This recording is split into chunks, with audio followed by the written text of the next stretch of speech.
Hey guys and जीत लिया हमने match Lester के against 3-1, 3 wins on the trout. और बहुत ज़्यादा इंपॉर्टेंट हो जाती है विक्ट्री, क्योंकि थोड़ा सा मोमेंटम गैदर कर रही है चेल्सी। और ग्रैम पॉटर के लिए जो मुश्किलात थी वो अब आसान होती हुई। और अब आप पूछेंगे कि मैच कैसा रहा, तो मैं आपको बताना चाहता हूँ कि इंडिया में आपने मैच देख लिया होगा, लेकिन लंदन में होते हुए मैं मैच नहीं देख पाया, क्योंकि यहाँ पे ब्लैकआउट था। सैटरडे को जो मैच 2:45 से 4:15 के बीच में आते हैं, उसमें ब्लैकआउट होता है। मतलब वो टेलीकास्ट नहीं होते हैं यहाँ पे। क्यों? क्योंकि 1960 में एक बर्नली के चेयरमैन थे, बॉब समथिंग उनका नाम था, मैं ध्यान नहीं आ रहा मुझे। तो उन्होंने ये रूल बनाया, या उन्होंने कन्विंस कर लिया अपनी साथी टीम्स को, एफए वगैरह को, कि अगर मान लीजिए एक ब्लॉकबस्टर मुकाबला होता है सैटरडे को, मान लीजिए मैनचेस्टर यूनाइटेड वर्सेस लिवरपूल होता है 3 PM सैटरडे को, तो जो लोअर लीग की टीम्स होंगी वो मैच देखना पसंद करेंगी, और जो फैंस होंगे वो लोअर लीग से ज़्यादा अपनी टीम को सपोर्ट करने के बजाय जो बड़ी टीम्स होंगी उनके मैचेस देखना ज़्यादा पसंद करेंगे। उस वजह से जो लोअर लीग की इनकम्स हैं वो सफ़र होंगी।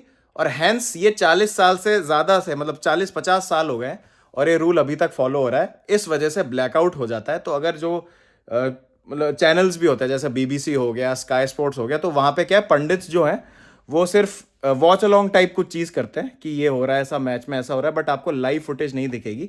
आपको बाद में रिप्ले देखना पड़ेगा मैच का, या फिर आपको हाइलाइट्स देखनी पड़ेगी।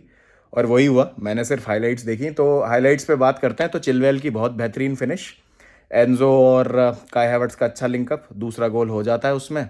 और कुल मिला के चेल्सी के लिए कुछ नर्वी मोमेंट्स, जहां पर लेस्टर दिक्कतें देने की कोशिश करती है, लेकिन इन दी एंड रिजल्ट की मैं बात करता हूँ तो रिजल्ट बहुत अच्छा है। मिकाइलो मुद्रिक का पहला असिस्ट आ जाता है, उसके बाद सेलिब्रेशन बहुत अच्छी होती है, सब मुद्रिक को पंप अप कर रहे हैं और एक टीम यूनिटी दिखा रही है।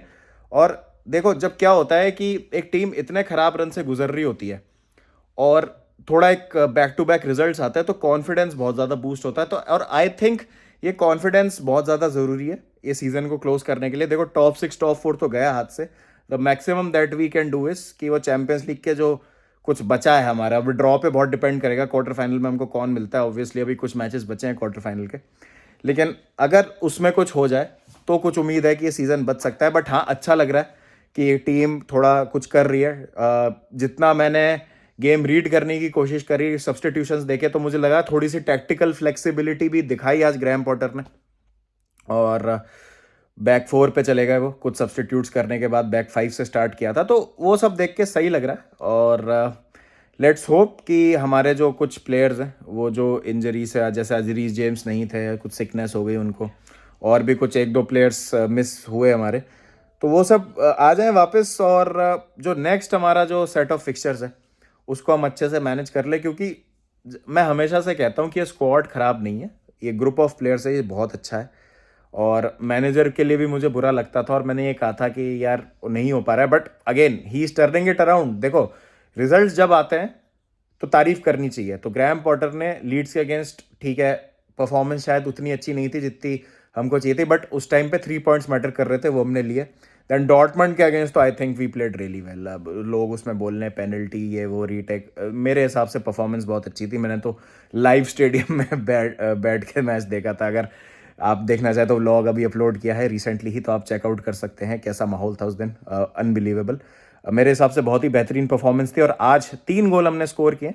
बहुत टाइम बाद ऐसा हुआ है कि एक से ज़्यादा गोल स्कोर हुआ है एक प्रीमियर लीग गेम में, तो पॉजिटिव्स हैं। आई थिंक उन पे फोकस करना चाहिए, आगे बढ़ना चाहिए।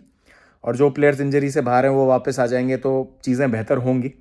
मोमेंटम पकड़ लिया है टीम ने, ऐसा मैं मानता हूँ कि मोमेंटम पकड़ लिया। ऑब्वियसली आज लेस्टर के पास भी काफ़ी मौके थे जहाँ पर वो हमारे लिए मुश्किलात पैदा कर सकती थी, बट स्टिल आई थिंक कि हमको इतना नहीं सोचना चाहिए कि ऐसा है वैसा है। I think 3 wins on the trout matter करती हैं।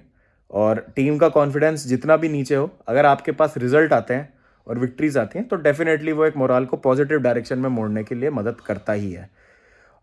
लिवरपूल हार गई बोर्नमथ से। पाकिस्तान जैसे खेल रही है लिवरपूल इस सीजन में, I am not going to lie, जैसे पाकिस्तान क्रिकेट में खेलती है।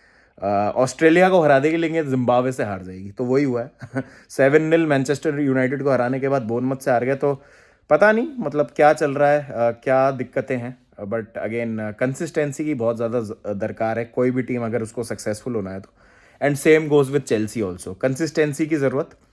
तो 3 मैचेस जीत लिए हैं लगातार और अगले मैचेस बहुत ज़्यादा क्रूशल हो जाते हैं। ग्रैम पॉटर डेफिनेटली अगर इसी तरीके के रिजल्ट रहेंगे तो फैन बेस जो है वो उनको सपोर्ट करेगा। देखिए फैन बेस को किसी से पर्सनैलिटी प्रॉब्लम या किसी भी तरीके की वैसी प्रॉब्लम नहीं है कि यार ये बंदा के मैनेजर क्यों बन गया या ये क्या कर रहा है। जब तक वो बंदा जिता रहा है, जैसे फॉर एग्जाम्पल फ्रैंक लैम्पार्ड जब सैक हुए थे तो बहुत दुख हुआ था सबको, क्यों हुआ? थॉमस टूकल आते हैं, रिजल्ट्स देते हैं, डिलीवर करते हैं, जीत जाते हैं, वो फैन फेवरेट हो जाते हैं। उनको रिप्लेस करते हैं ग्रैम पॉटर। इनिशियली ठीक रहता है सब कुछ, लेकिन बीच में एक बहुत ही गंदा रन आता है, लेकिन अगर उसको वो टर्न अराउंड कर देते हैं, रिजल्ट्स वो ले आते हैं, तो डेफिनेटली फैन बेस उनको भी सपोर्ट करेगा। At the end of the day fan base जो चाहता है कि क्लब जो है अच्छा करे, टीम अच्छा परफॉर्म करे, और अगर विक्ट्रीज आएंगी बैक टू बैक जैसा अभी हुआ है 3 विन्स बैक टू बैक, तो डेफिनेटली चीज़ें ठीक होंगी। और डेफिनेटली मुझे लगता है यहाँ पर ग्रैम पॉटर ने पिछले 3 मैचेस में तो अच्छा काम किया ही है, एंड होपफुली ये रन जो है चलता रहे और हम जो है आगे इसी तरीके से रिजल्ट्स पिकअप करते रहें। आपकी क्या राय है इसके बारे में? Please do let me know in the comment section. और आज मैं वेम्बली गया था, वेम्बली मैंने विजिट किया, तो उसका भी मैं आपको लेके आऊँगा व्लॉग। और बहुत ही बेहतरीन स्टेडियम है वो, आप इंस्टाग्राम पे देखिएगा, मैंने स्टोरीज वगैरह डाली थी उसकी। बाकी guys we are very close to 10,000 followers on Twitter, तो अगर आपने मुझे ट्विटर पे फॉलो नहीं किया है तो प्लीज़ वहाँ मुझे फॉलो कर लीजिए, लिंक जो है आपको डिस्क्रिप्शन में मिल जाएगा। और फिर मिलते हैं आपसे काफ़ी जल्दी। चलिए फिर ध्यान रखिए सब अपना, take care and don't forget to keep the blue flag flying high.